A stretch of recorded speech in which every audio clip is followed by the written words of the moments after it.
Bonjour, je suis Pascal Sacré, docteur en médecine, chirurgie et accouchement en Belgique depuis 25 ans. Anesthésiste, j'exerce la médecine de soins intensifs depuis 17 ans et ce n'est pas fini.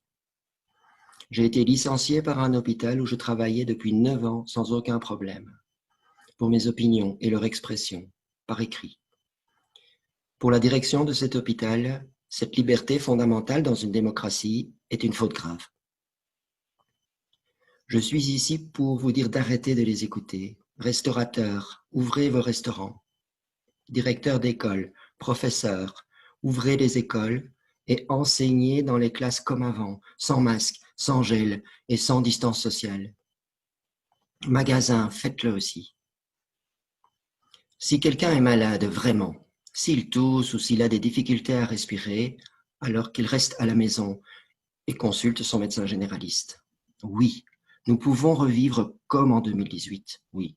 Et c'est un médecin réanimateur qui a vu le Covid en face qui vous le dit. Il est temps, compatriotes, confrères, collègues, amis, ennemis, gens de tous âges et toutes professions, que vous entendiez une autre voix, une autre approche, un autre son de cloche.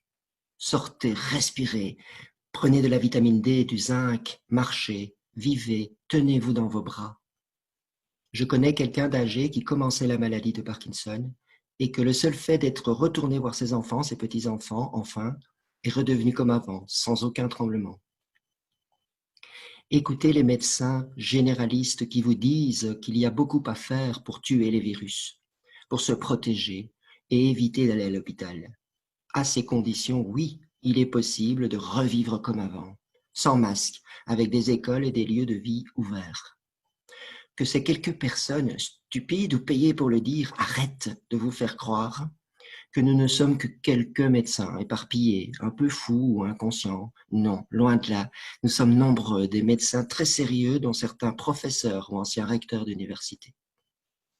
Cessez d'écouter des gens, même dits experts, qui ne proposent que 3 choses. Se masquer, se confiner, attendre. Attendre la mort ou un poison présenté comme un vaccin. Ceci, c'est l'appel du 29 novembre. Après l'appel du 18 juin, mes compatriotes, ne vous trompez pas de guerre, ne vous trompez pas de cible. Policiers, juges, militaires, agents du maintien de l'ordre, soyez du bon côté, du côté des gens, de la vie, de l'espoir. Ne vous laissez pas tromper. Sortez, respirez, sans masque, enseignez, ouvrez les bars et les restaurants. Et vous, politiciens, médecins spécialistes, soyez dignes de votre mission. Dites la vérité, toute la vérité. Donnez les moyens aux hôpitaux de travailler correctement. Et laissez les médecins de première ligne prescrire et soigner. Merci.